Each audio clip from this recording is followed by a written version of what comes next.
প্রভাতী। এটা দাদাই চলে এলে, ছুটি হয়ে গেল?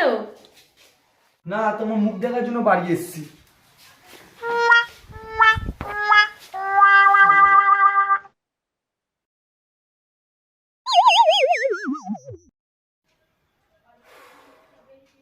প্রভাতী, একটু জল নিয়ে আসো। হ্যাঁ নিয়ে আসছি, তুমি জামা কাপড় ছেড়ে নাও।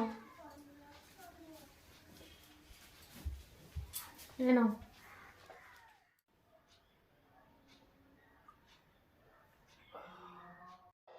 জানো তো ঘরে বাজার নেই, তো আসার সময় তো একটু সবজি নিয়ে আসতে পারতে।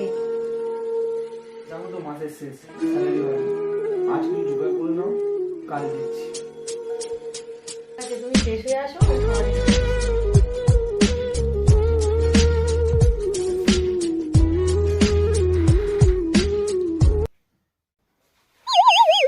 খাবারগুলো কি অবস্থা করেছে দেখো না, এদিক সেদিক করে আমাকে তো ঠিকভাবে রাখতেও পারে না।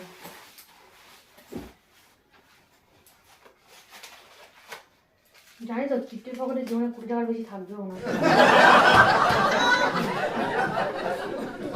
এসব কি তোমার পকেটে? বিল দিচ্ছিল রাস্তাতে, ওইটাই মনে পকেটে ছিল। সে তো নয় বুঝলাম, আমি পাথরগুলো কি এর মধ্যে কি লেখা আছে?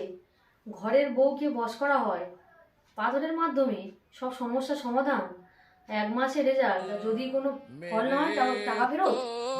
এসব কি? হে ভগবান, আমি তোমার খুব জ্বালাচ্ছি। শেষ পর্যন্ত সাধু বাবার কাছে যেতে হলো তোমার। এসব কি? শিক্ষিত ছিল এইসব বিশ্বাস করো তুমি?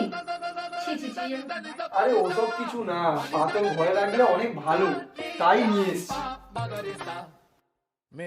না ছাই, শেষ পর্যন্ত লোক দেখে কি করবে? আমার বর আমাকে বশ করছে। ছি ছি ছি।